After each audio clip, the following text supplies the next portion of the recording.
清楚了吗？这就是那个贼人的藏身之地。回陛下，千真万确，长乐公主就在此地。他奶奶的！敢拐走我们大唐最尊贵的长公主，俺老程今天非活劈了这山野村夫不可！李子啊，李治，你性子怎么烈？就算你不喜长孙冲，也不该出逃啊！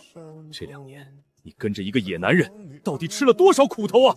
随朕进村，若丽子少了1根头发，朕要这村子夷为平地！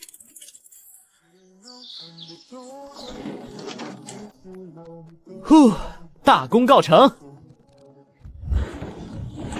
嘿嘿，小家伙们，爹这融合了顶级微墨加机关术的 V8 发动机版摇篮，舒服吧？只要发条上足，全自动摇一整晚，必属精品。不枉我这2年把神医机关武学全学了个遍，这老婆孩子热炕头的隐居生活，简直爽翻天啊！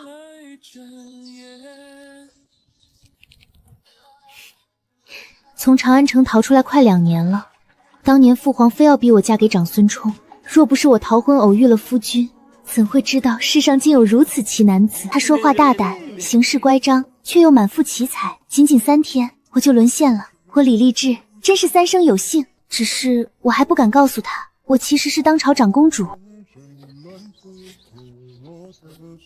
夫君，奴家剥了好些莲蓬，你尝尝。呀，娘子，莲蓬哪有你甜啊？你今天怎么又漂亮了？夫君，大白天的还在院子里呢，孩子们都看着。怕什么？你看这婴儿车全自动的，不用咱们操心了。晚上夫君给你看点更厉害的，我刚发明了几件新式衣物。夫君，你又没正经。赵家娘子，发什么狗粮呢？快快快！赵家娘子，去村东头的棋牌室打麻将去，就等你了，3缺1。夫君，奴家可以去吗？去，多带点碎银子，输了算你老公我的。晚上记得回来吃饭就行。谢谢夫君。无敌是多么寂寞，连吐蕃蛮子都被我发明的连弩打得不敢露头了。这日子除了造人，真是安逸的有些枯燥啊。传朕旨意，封锁全村。朕倒要看看是哪个吃了雄心豹子胆的野男人，敢把朕的掌上明珠藏在这种破地方受苦。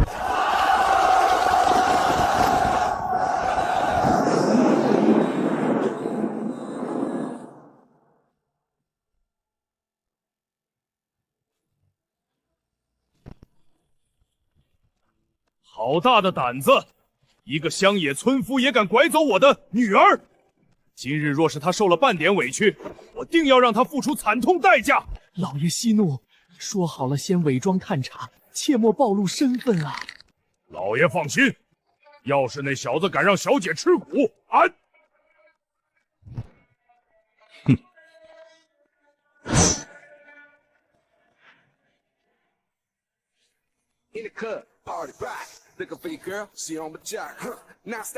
哟，3位衍生啊！外乡来的客商，好水喝的。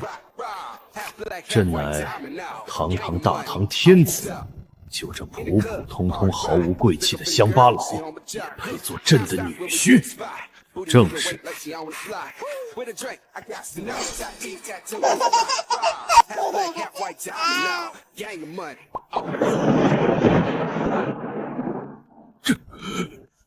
这是你的孩子！一抬3个！长乐，我这就喜当老爷了。原来如此，恭喜小郎君，贺喜小郎君。嗨，客气啥？看你们风尘仆仆的，进屋，我请你们吃火锅。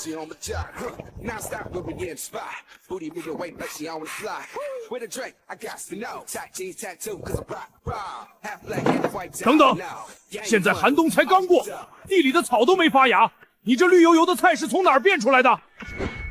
这违背天时之物，你从何得来？瞧你们没见过世面的样子。有个叫温室大棚的东西，听过没？简单的很，有了它，一年四季绿叶菜不断。我们村家家户户天天吃，吃不完的直接喂猪啊！什么喂猪？暴殄天物啊！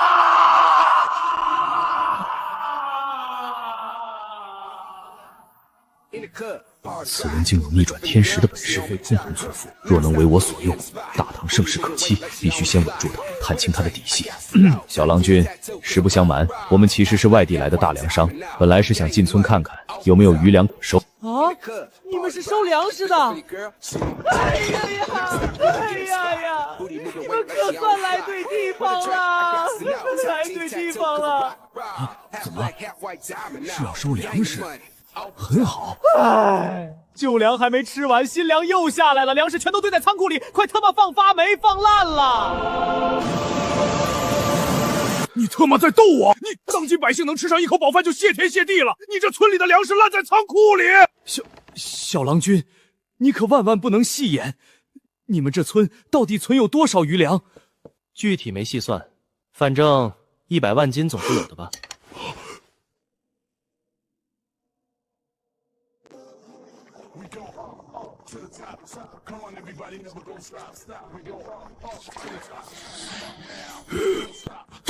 这是牛肉，这是牛肉。嘘，咱们村里的耕牛太多了，偶尔吃几头没关系的。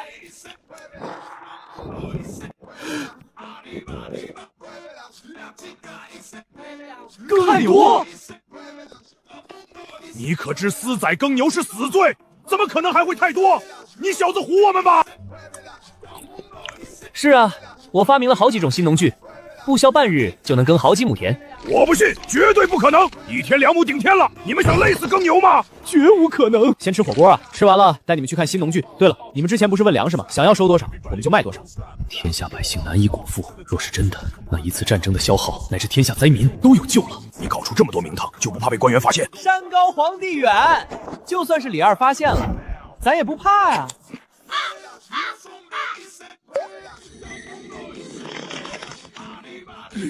李二，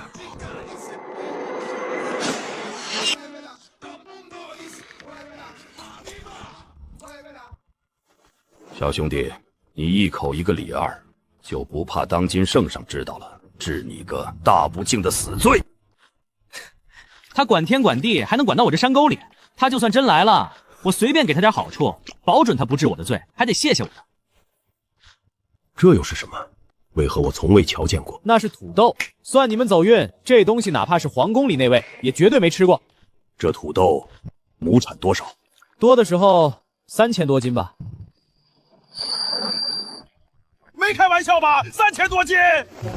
那是多的时候。吓老夫一跳，老夫就说嘛，怎么可能？少的时候也就1000多斤吧。多少？赵小友，此物可耐寒耐旱，若是种在我大唐关中贫瘠之地，也能有这般收成。随便种，见养活得很。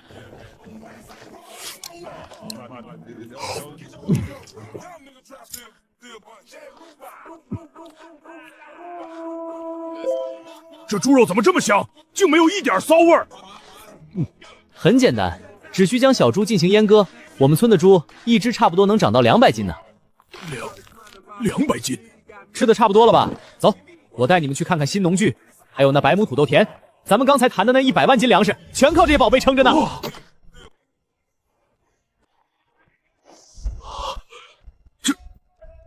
这就是你说的神物所在，温室大棚。我还以为是什么金银琉璃造的仙阁呢，搞了半天就是用几块白布蒙起来的棚子嘛。公子，你这也太故弄玄虚了吧？你知道个球啊你！算了，说了你们这帮土子也不懂，跟我进来。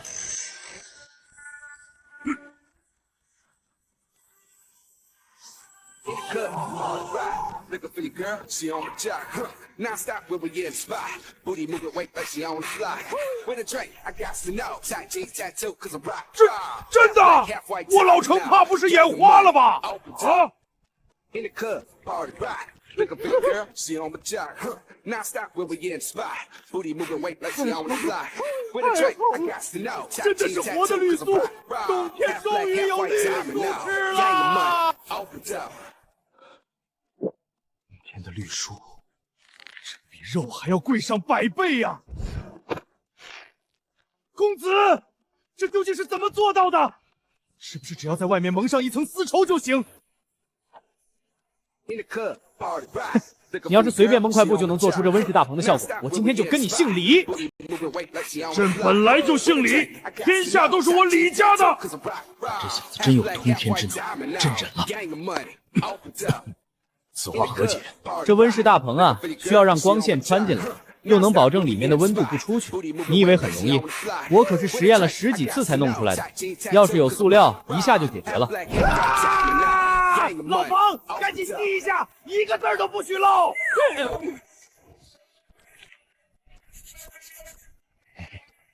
公子能麻烦再说一遍吗？塑料究竟是何物？现在的化学水平连起步都达不到，更别说塑料了。跟上吧，里面好东西多着呢。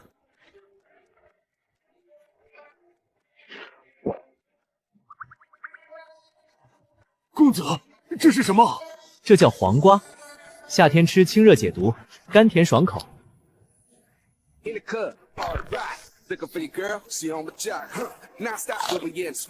嘎嘣脆！这黄瓜甘甜无比，带着汁液，竟然是一种我从未吃过的全新蔬菜。好，公子，这个水果我也全包了。哎妈呀，这味道贼好！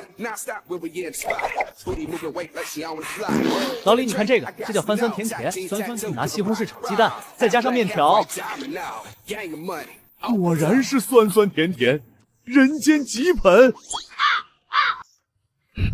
赶紧跟上老程，愣着干嘛呢？别弄坏了公子的宝贝。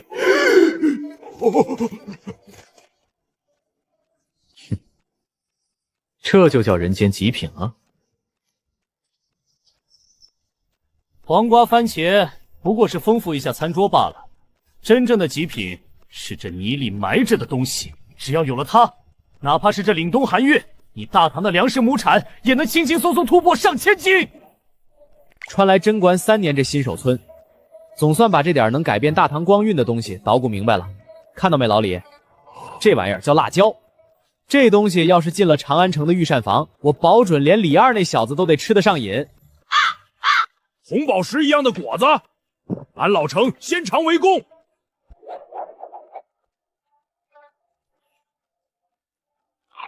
哎，那个不能直接吃。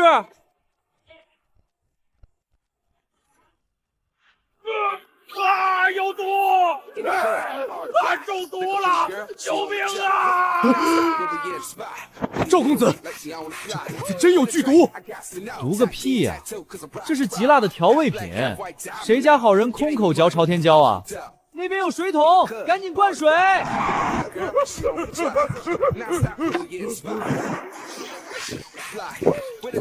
呦，赵先生，您这是从哪个荒郊野岭领回来的土包子客商啊？连辣椒都不会吃，瞧把这黑哥哥辣的，跟猴似的。天子，天客魂，荒郊野岭来的土包子客商。大嫂，你去忙吧，这3位是外地来的粮商，没见过世面。怎么样，老李？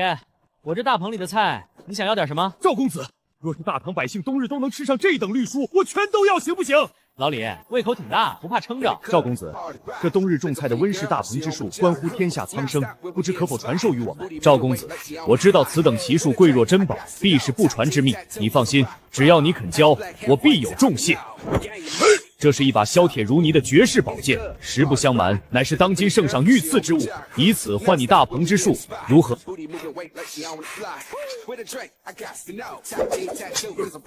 公子可是觉得此物太过贵重，不敢收？不是，我只是觉得这玩意儿太垃圾了。垃圾？这可是圣上御赐百炼金刚，你敢说它垃圾？不信？行。前面就是王铁匠的铺子，跟本公子来，今天给你们这帮土包子开开眼界。拿着，你们不是说那御赐宝剑削铁如泥吗？来，往我这把剑上砍。好，老程，你拿御赐宝剑，我拿这把破剑。In the club, party rock, looking for the jack, now stop, spot, booty moving weight like she on the fly. With a drink, I got 我今天是倒了8辈子血霉了，先是被辣椒辣去半命，现在连御赐宝剑都给干断了。回去陛下不得扒了俺的皮呀！不可能，皇家宝剑被一把村头铁匠打的剑崩断了。你那把御赐宝剑也还算凑合，竟然把我这把剑崩出了个米粒大的缺口。对不住赵先生，这把剑我偷懒把摆断的，保证连个印子都不留。 white diamond now, gang of money. 现在知道为啥刚才大嫂说你们是没见过世面的土包子了吧？店家，此等神仙锻造法可是祖传秘方。哪祖传的？这不都是赵先生教我的吗？是老李我有眼无珠，还请先生教我。老李，你干嘛？别学李二那套动不动就让人弯腰。我教老王的叫改良版锻钢法，通过烧炼使铁参碳，这才是真正的优质钢。先生真乃大才，有了此法，我大唐军队战必将鹏之术，只要您开口，我老李倾尽家财必为您办。想要这两样逆天的技术，我只有一个条件，我要见你们的皇帝李二。我说老李啊，就你说的那个什么入朝为官，别说区区一个官职了，就算李二那个小子现在把皇位让给我，我都干不了。你竟然连官都不尝试，还敢直呼圣上名讳？赵先生，你有温室大棚和锻钢这些神技，入朝为官才能造福天下，而且能有事啊！我不过认识皇亲国戚的，只要你点头，朝廷6部你随便挑。错，大错特错！就拿李二来跟我比，我告诉你，他除了名头响点，什么都比不上我。吃的没我好，睡得没我香，玩的更没我花。我放着神仙过日子不过，去给他打工，我当个屁的官啊！但朕想贵为天子，天下毫无禁规阵营，岂能真的连一口饭、一杯酒都比不过他？行了，别搁这画大饼了。陛下，这个子希望是真的献祭朝廷。这到底是哪里冒出来的妖孽？真是个异类。此子有大才，我老成认了。但他说陛下什么都不如他，我老成第一个不服。赵先生，等一下，按照您教的补充法，新酒酿出来了。好香！老李，我跟你们说，这酒本来就是天下绝品烈酒，除了我们清水村天王老子来了也喝不到，就算是李二那货也行。赵先生，这句话我不服了。这天下的绝世好酒里，圣上可是尝了个遍的。就是我老成什么神仙家教没喝过。少年郎，你又在吹牛了。吹牛？我这酒一次最多2杯，超过10万，神仙也得当场趴下。放倒我！我老成1000杯不对10万，能奈我何？不敢。行啊，10万不倒，这坛酒送你。难道倒了呢？要是我没倒，你就把酿造秘方给我了。成交。倒酒，够劲儿，够冲，好酒啊！少年郎，看好了，放不倒我。不急，还有6万。赵先生，你这回算了，老程却长出了名的千杯不醉。哈哈哈哈！老夫我是不是千杯不醉？老程。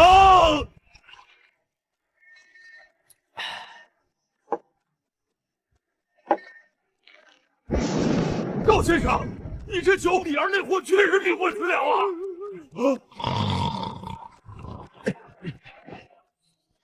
赵先生，你这酒的秘方能不能……老李啊，做人不能太贪心。我加钱。赵先生，听说村里还有什么客栈、学校，还有什么我们没见过的？多了，走吧，带你们长长见识。健身啊，经常锻炼身体，保持身体健康。老李，别小看这些东西，村里的老头老太太天天练功，腰不酸腿不痛，个个能活到80岁。哼，这比你家李二天天吃山珍海味、蹭御膳房的补药都管用。我的酒才是真神仙，懂吗？如果是要然敢保持身体健康，赵先生，我敢断议，你这种所谓的健身方法一点用都没有。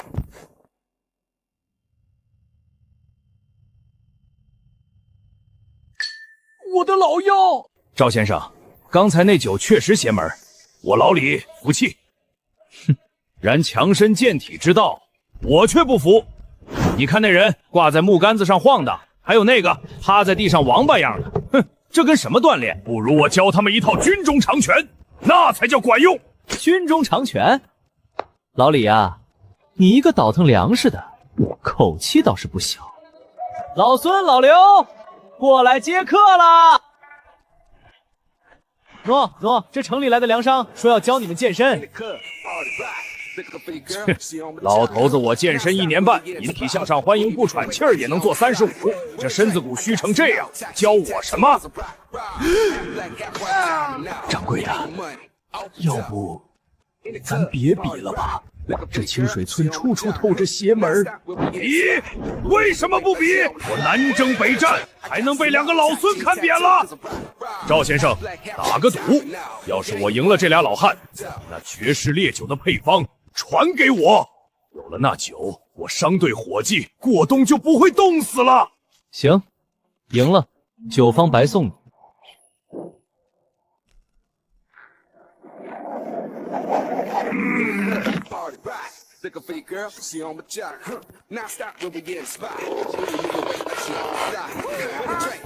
第16个。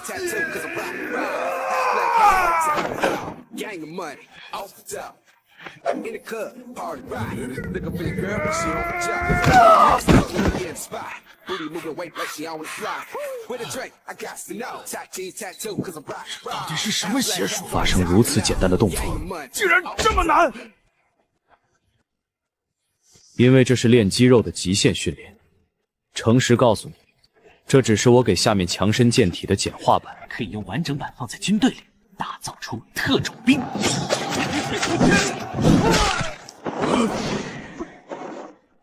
威力当真如此之大，先生能否教我？我说老李，你一个倒腾粮食的，学着特种兵训练法，不教。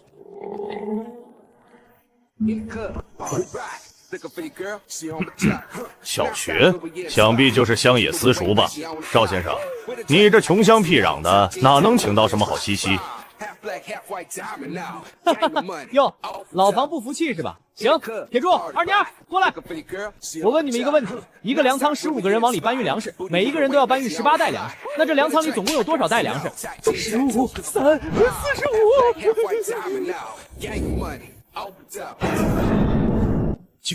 瞬间犀利诀。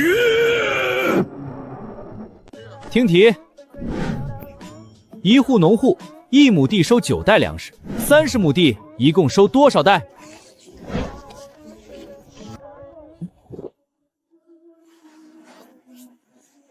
？3、9、27，加上继位，这270袋。哟，老房，你不是吹牛说自己还能教当今太子吗？怎么，我这随便一道题，你连小学生的计算速度都跟不上？这不可能，老夫怎会不如志同？小娃娃，这些奇怪的数列是什么？数式计算呀，你们老师没教你们吗？老李，你个做粮食生意的，就别跟着凑算术的热闹了。反正你平时收粮记账也用不上这么高级的算法。叔叔，背熟99乘法表，一下就能算出来了呀。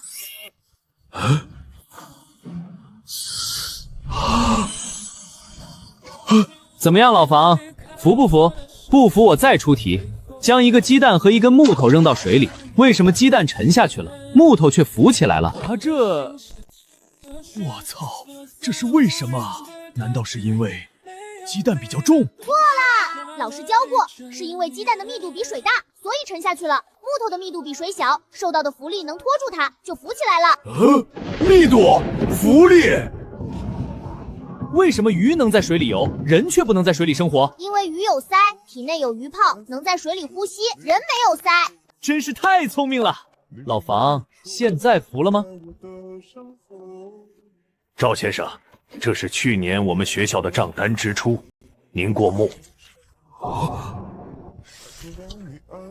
赵先生，这账册上的符号和记账方法为何我闻所未闻？这是我发明的阿拉伯数字，用1123代替1123，如果是2位数，往后加个数字就行，12、13这样。还有这种柱状图，老李，以后你采购粮食的支出画个图表，一目了然。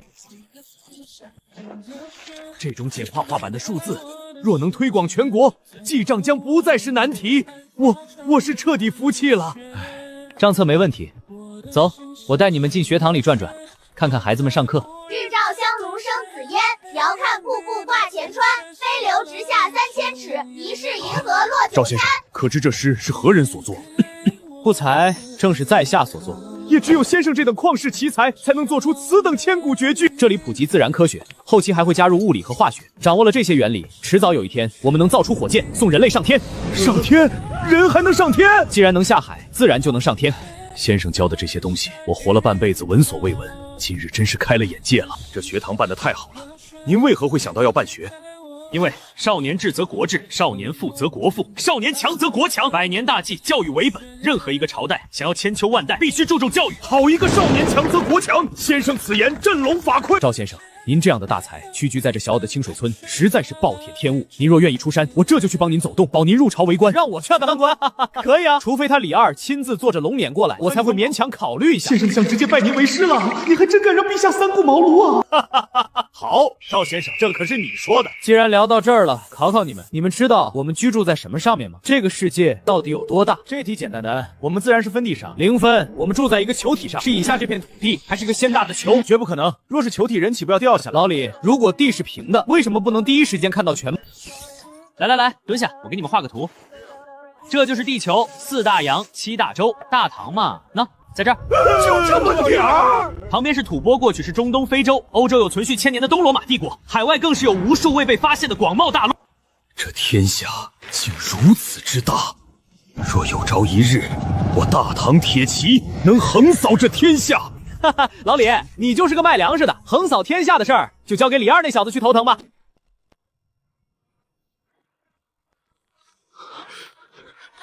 听先生一席话，我老李才知道什么是坐井观天。世界之大，竟还能如此！赵先生，您刚才说的那种新式学堂教的东西，真能秒杀当朝傩子剑？废话，那可是领先现在不知道多少个版本的东西。那这种办学，岂不是可以彻底打破世家对知识的垄断，抑制世家大族？教育本来就能解决阶级固化，这不是常识吗？可如大唐人才，基本全武七宗等世家门阀捏在手里啊！那就改良科举啊，1年1次，不限门第出身，最后再加个殿试。什么是殿试？就是让长安城里李二那小子亲自当考官面试呗，自己选拔天子门生，除了文举，再搞个武举，专门选拔寒门文武双管齐下，世家算个屁！先生直呼朕的门卫，倒也新奇，只是这一口一个李二小子，听着实在别扭。这不要面子的吗？先生大才，殿试之法简直绝妙。那关于科举的具体内容和规章还有吗？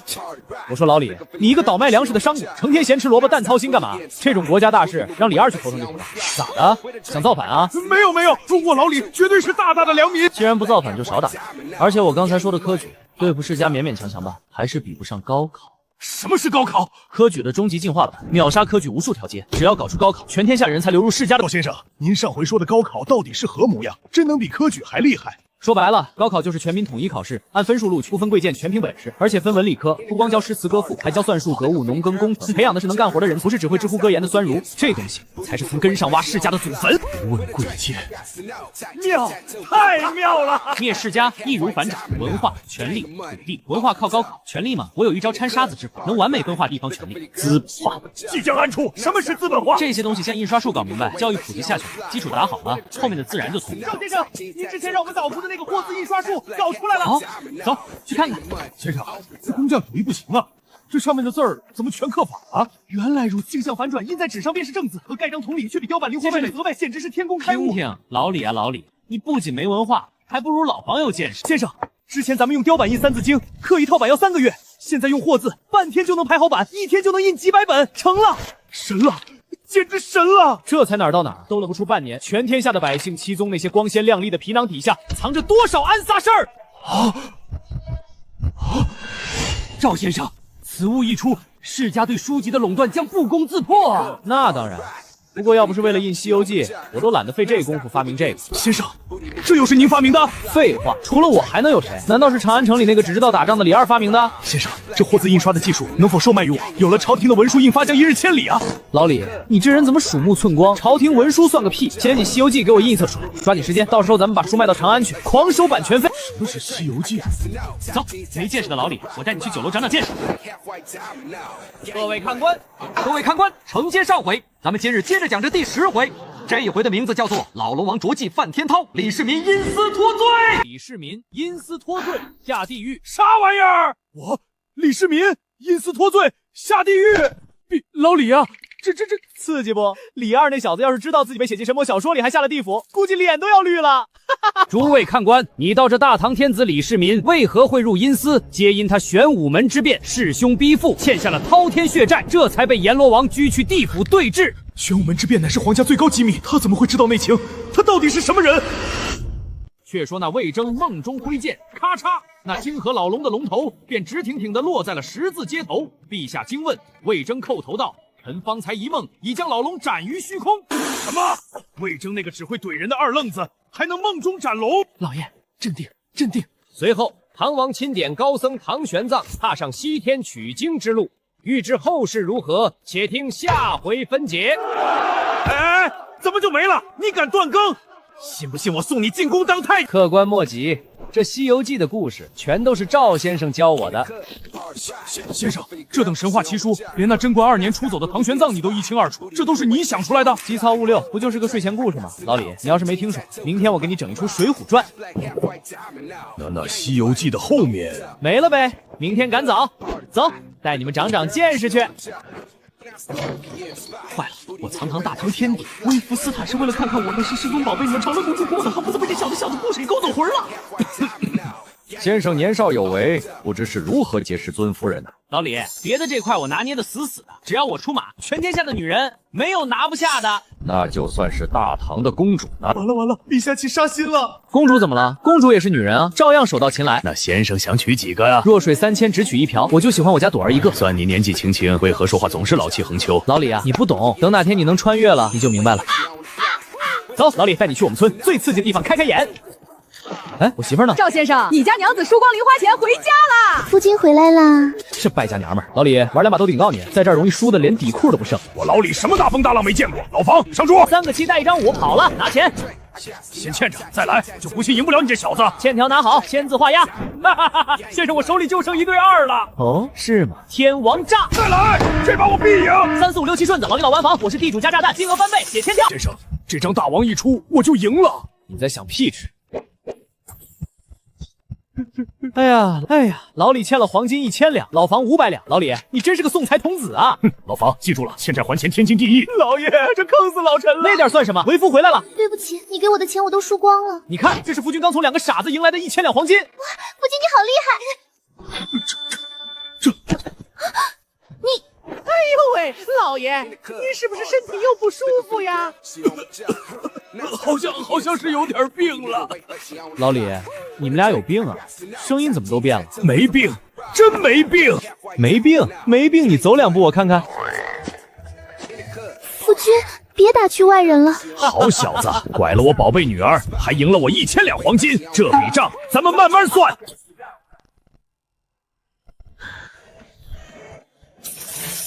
这2个长安来的土财主，天天赖在我家蹭吃蹭喝，还不知道我老婆就是大唐陶坤出来的贵族千金吧？哎，不用送了，老李老房，我家晚上可不留客吃饭，赶紧走。为什么呀，赵先生？咱们这正聊到对付世家的关键。什么为什么？你们2个老光棍不懂什么是夫妻2人世界吗？难道你们还要留在这儿扒墙根听墙角啊？这臭小子，要不是看在他今天弄出的这些神物份上，真恨不得一巴掌拍死这个便宜女婿。夫君，别乱说。听见没？我娘子嫌你们碍事了，我们这就走。赵先生，我们明日再来拜访。好了，朵儿，现在是我们的2人世界了。真没想到，他不仅过得好，还给朕找了个这么不可思议的女婿。陛下，温室大棚、土豆、货字印刷，此子之才简直是治国安邦的神器呀！朕现在甚至怀疑，要能得他倾心相授，得到解决世家的方法，朕的大唐将成就万世基业。陛下，你给出10万，我们钱在这里住下，慢慢套他的话。妙极，让太子3代国政决断不了的，快马送来这清水村。原因，赵臣此子与原本定下的驸马长孙冲相比，如何？长孙冲背后可是国舅长孙无忌，陛下这么问，分明是要为了赵臣悔婚啊！回陛下，赵臣乃在世鬼才，长孙冲与之相比，犹如萤火比之皓月。好，就算得罪长孙无忌，朕也绝不让这颗明珠蒙尘。老李那家伙看着人模狗样，今天非拉着我问怎么对付世家大族。那夫君怎么说？这还用问？科举制加上我发明的货字印刷术，打破知识垄断，直接挖断那些世家的根，多简单点事儿。别管他们了，来，娘子尝尝为夫做的爆炒肉片。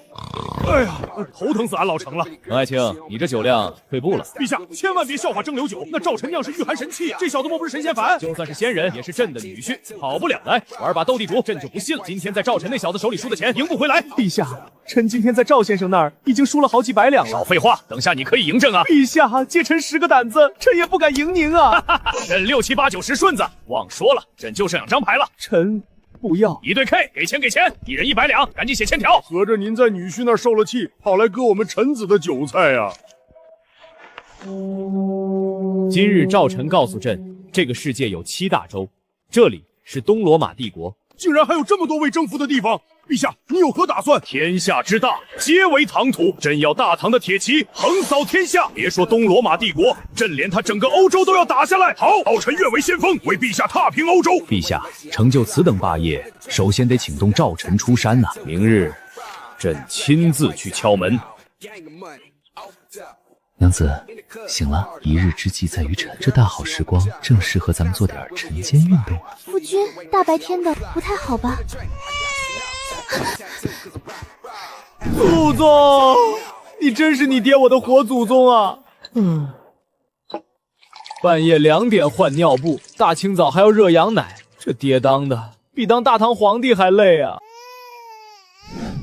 赵先生，开门呐！老李，我带好酒好菜来给你请安了。靠，这俩老光棍怎么又来了？到底有完没完？别哭了，别哭了，奶瓶来了，你们3个小祖宗。总算安静了。这大清早的，老李，你有病啊！一大早就堵我家门口，我媳妇还没换衣服呢。那是朕的长公主，朕怎么总觉得好好的白菜被这头猪给拱了？陛下，这小子也太狂了！要是在军营里，俺非得抽他几十鞭子不可，还敢让咱们在这干等？陛下，您看，这狗跟那小子一个德行，都懒懒散散的，没个正形。我看这狗好像吃的也不怎么好，瘦巴巴的。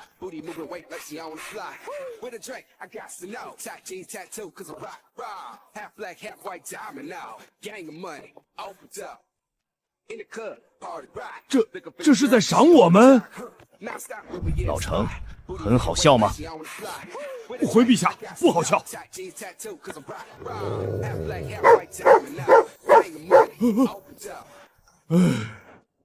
完了，俺活了大半辈子，过得还不如一条狗。我说你们3个一大早就堵我家门口，不知道扰人清梦是要遭雷劈的，我还想多睡会儿呢。赵先生，太阳都晒屁股了，该起了。我有赖巢综合症。再说了，我本来还要做晨日运动呢，全被你们3个搅和了。先生，何谓晨日运动？可是和先生之前教我们的健身之法一样。老房啊，你都一把年纪了，这事儿就别打听了。这晨日运动是年轻人才能享受的，你这身子骨扛不住。行了，别在门口站着了。你们吃早饭了没？吃过了。没空跟你玩，自己一边玩去。那你们先进来坐，我先吃个早饭，顺便刷个牙。先生，这又是个啥新鲜玩意儿？看着怪稀奇的。牙刷，你们平时不刷牙的，食物残渣留在牙缝里会烂牙牙痛，到时候疼起来饭都吃不了。难怪昨儿啃鸡腿疼得睡不着。原来如此，原来这就是刷牙，回头俺也得弄一个试试。老黑，你凑这么近干嘛？还跟风学我？先生，你这牙刷上沾的白花花的东西是啥呀？盐啊，还能是啥？什么？盐？什么？我操你干嘛？嗓门这么大，我耳膜都快被你震破了。老爷，细盐是细盐啊，一点苦味涩味都没有的顶级细盐。真的一点苦涩味都没有，雪白雪白的，连一点杂质看过。老爷，陛下，这盐点的品质比皇宫里的贡品贡盐还要好上100倍1000倍啊！我说你们3个疯了，能不能先让我刷完牙？我这嘴里还全是咸味呢。嫌这盐到底是从哪里来的？我自己做的啊。行了，先把木盒给我，我牙还没刷完呢。不给！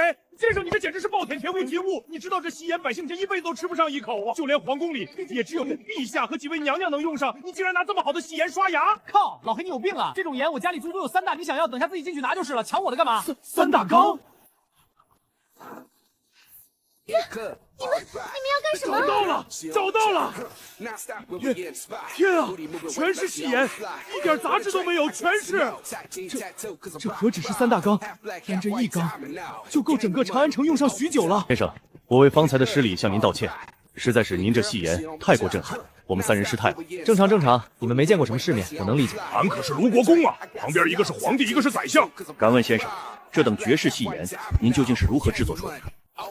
先生，这盐怎么能白成这样？一点苦腥味都没有。先生，我行走天下数10年，见过皇宫里最好的贡品之盐，都不及您这盐的1/1000。是啊，先生，这细盐若是流入市面，别说寻常百姓，就连皇族都得抢破头。老李啊，你不是个粮商吗？怎么粮食生意做腻了，又打起我食盐的主意了？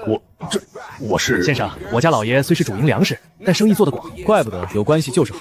做买卖都比别人路子宽。先生，您这制盐的法子能不能卖给我？价钱您随便开，绝不还价。卖可以，我把制盐方法教给你，你去制盐售卖，我要分成收费，每赚一笔钱，我要4成的分红。没问题，完全没问题。先生，您只要4成太少了，我给您6成。老李，你这人还挺实在。我只要算和皇族有交情，做军队的盐点生意，各处官府要打点，朝廷要抽税，哪样不要钱？制盐，现在百姓再也不用吃歹毒的醋，边境军队战力直接翻倍。这先生简直是天降地师。法子嘛，签了白纸黑字的合同，按了手印，我再一字不差的交给你。没问题，就按先生说的办。我明日就让人把拟好的合同送过来，保准让先生满意。夫君，早饭做好了。辛苦朵儿了。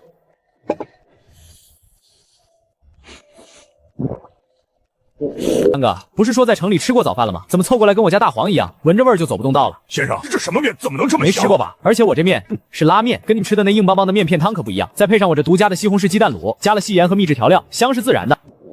先生，我能尝一口吗？就1口。得，再靠近点儿，你口水都掉我碗里了。朵儿，去给他们也盛3碗过来。好，我早就多煮了一些，这就去端。爽啊！我说老黑，你别光看着我吃啊，你们不是吃过了吗？吃是吃了，可我现在看着先生吃面，又觉得饿了。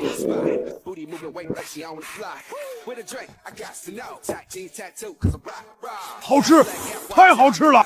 真是饿死鬼投胎，老黑，你这也太夸张了。先生，你碗里还有鸡蛋，我这没有了，要不你把那咬了一半的鸡蛋给我呗？我这都咬过了，吃剩下的。没关系，我不嫌弃。我嫌弃啊！一碗家常，如此筋道滑腿，传到之后，这少年从没吃过这么好吃的面。不知道了吧？你们吃的那叫什么面？根本就不叫面。想让面筋道，必须按比例加盐加水，反复揉捏搓打，最后反复拉制，这样做出来的面才够劲儿。不是吧，老黑，你这就吃完了？先生，还能再来一碗不？老黑，你真是一头牛啊！一碗小小的面条，竟有这么多讲究。废话，治大国如烹小文，听过没？那自然听过，出自老子的《道道经》。哟，还有点文化，不错。其实不管是煮面还是治国，道理都是通的，都得讲究方式方法。哦，先生此言怎讲？老爷，您让你的合同我们送过来了。先生，您看一下这合同，要是有哪里不满意，我们当场改，条款没问题，回头按了手印就算定下来了。先生，您刚才做粮食生意，还金陵降下，见多了百姓穷苦，实在想不通，怎么才能让家家户都富起来？这还不简单，让百姓谁有钱，日子过得富裕了，国家自然就强了。你想啊，百姓手里有钱了，才有购买力，才会去买各种东西，吃的、穿的、用的，买的人多了，商家就会想办法多生产改良产品，各种新的技术、新的农具，自然就会被发明出来，整个社会生产力不就提上去了？先生此言真是振聋华客，我大唐向来重农抑商，却从未流通，竟有如此大用。这先生简直是天降的地师，短短几句话就把治国的本说透了。道理很简单，只是你们当局者迷罢了。那我再问你们，想带动百姓经济，让大家都先做什么？第一，先轻徭薄赋，鼓励耕种。那难道是开矿，多挖点金银铜铁？都不对，记住了，想致富，先修路。修路？对，就是修路。你想啊，如果路修好了，交通方便了，我这院子里种的菜、养的鸡、制的盐，1天之内做出了卖的就好，我自然就能赚钱。不只是我，村里的百姓种的粮食、蔬菜、养的牲畜，都能快速运到城里卖，不用再担心路远烂在路上，家家户户都能多赚钱，这不就富起来了？再说朝廷这边，路修通了，朝廷的旨意是不是能更快更准的传到百姓耳朵里？原来圣旨只能传到州府大城市，现在路修到村里，能直接到每个百姓耳朵里，中间的官员命令想歪曲旨意，欺上瞒下都没机会。先生一语中的，老夫佩服。这些年各地官员阳奉都是路修通了，这个难题直接迎刃而解。还有更重要的，朝廷的旨意都是有时效性的，比如皇帝下了一道鼓励春耕的圣旨，结果路上走了2、3个月，传到村里都5、6月份了，秧都插完了，这圣旨还有什么用？行了，老黑，瞧瞧你这点出息，一碗面而已，至于把碗都舔出火星子了？的确挺没出息的。赵先生，今天去不去田地里啊？初春了，该插秧了，正好试试你教我们做的那个曲园梨。行，我这就去，正好看看效果怎么样。不瞒您说，我做粮食生意，最看重的就是种子和耕种之法，正好开开眼界。放心，我这曲圈梨保准让你大开眼界。我的女儿啊，真是好白菜被猪拱了。走吧，去田里。赵先生，您来了。是啊，大伙忙着呢。可不是嘛，今年的秧苗格外好，等我把这亩田犁完，就准备插秧了。还是先生您教的曲园梨好用，不然哪能这么快？老赵，稍等一下，敢问你这梨是何物？怎么和我们平常见的植园梨完全不一样？这梨的梨芽是弯的，梨货的角度也能调，这比现在的植园神梨强太多了。老赵，能不能先停下，让我们好好看看这梨？没问题，几位想看就尽管看，这都是赵先生教我们做的。这梨太不一般了。那肯定的，我们都叫它曲园梨。我用这梨，一个人一头牛，一个上午就能耕上3亩田，轻松的很。什么？一个上午3亩田？对啊，这曲园梨可好用了，调转方向特别方便，省力的很，就算是妇女都能扶着梨干活。什么？一个上午3亩田，还是一个人1头牛？只要是全大唐都用上这曲园梨10倍，大唐的粮仓再也不会空了。就算是闹灾荒，也不怕百姓没饭吃了。这赵晨哪里是个普通的种田先生，他是上天赐给我大唐的定国之宝啊！先生大才，仅凭这一架曲园梨就可造福万民，功在千秋。老夫佩服。先生，你这梨也太牛了，老程我服了。赵先生，您这几位朋友比我们第一次见这曲园梨的时候还震惊呢。老李，你不是做粮食生意的吗？这曲园梨能不能让你大开眼界？先生大才，是李某有眼不识泰山，梨何止是大开眼界，简直是颠覆认知。若是天下百姓都能用上这梨，那真是大唐之幸。这梨我要了啊！你们求我没用啊？对，钱管够，这梨我们今天必须带走。价钱不是问题，我出市价20倍，只求张梨的完整技法。你们求我没用啊？这梨是村里按户分的，想要去村中心领图纸就行，家家户户都有，不花钱。你说什么？这梨竟不是独一份，全村都有？那当然，这梨是我们赵先生发明的，照着他给的图纸，全村铁匠铺一起打了上百张。我们村现在家家都用这个。唉，穿越到真狂3年，果然到哪都像黑夜里的萤火虫。先生，这曲园木当真是你发明的？唉，昨天就跟你们说过，我这人没别的本事，就爱搞点小发明。你们怎么不长记性？难道除了我之外，还有别人能造出这东西？你们3个真是让我很失望啊！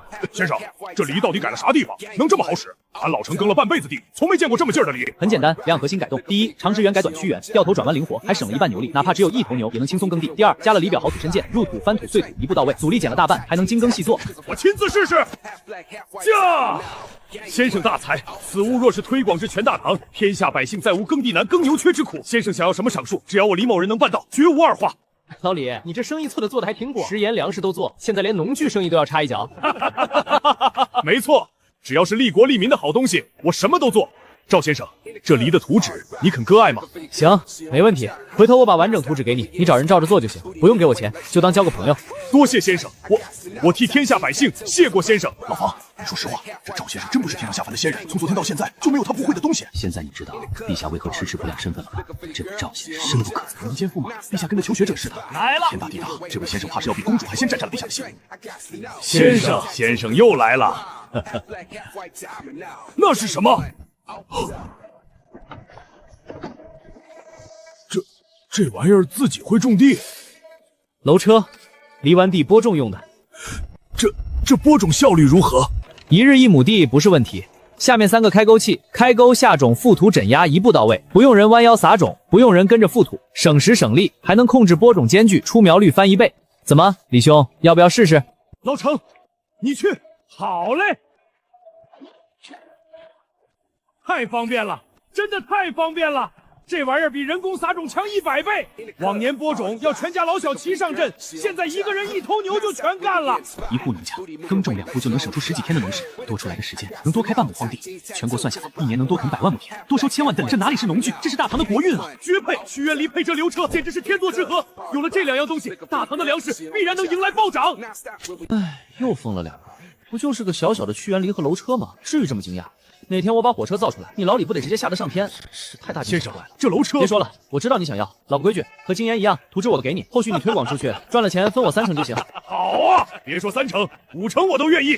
先生，要是全天下的百姓都能用得上这曲园梨和楼车，天总地还能轻松了太多。怎么不见你自己下田耕地啊？这些东西都是我发明的，粮食量翻了好几倍。你双拼的事儿，我何怪薛文的铁劲儿？那是自然，连这么图纸和技术，他们每年动的粮食哪里需要亲自下田？老李，怪不得你能当一家之主，得还是你懂。你这就觉得厉害了？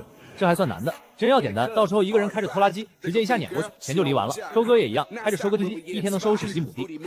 敢问先生，什么是拖拉机？什么都轻松割机，多少钱？我买，我全买了。你想买也没得，科技树还没点到呢，知道不？科技树那又是什么玩意？说了你也不懂，反正现在不可能造出来。要想真做到那一步，首先得让全国百姓生活富足，建科学实验室，全面推进学科内燃技，那个时候才差不多。先生放心，他妈的，我这里是有科技树，可没材料啊。系统就给了点种子，橡胶还得去东南亚抢。先生，接下来我们去哪儿？去看看我种的农作物吧，还有小麦，对，还有土豆。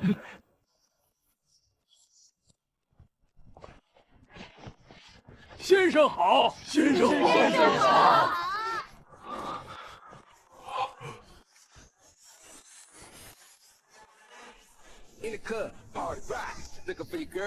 若是全天下的百姓都能过上这样的日子，那就好了。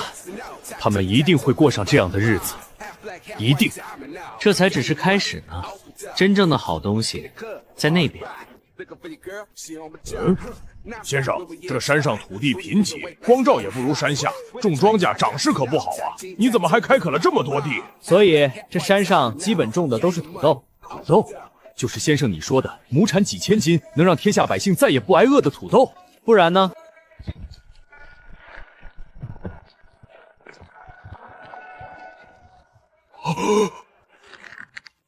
这一株就能这么多？祥瑞，真正的祥瑞呀！天降祥瑞于大唐啊！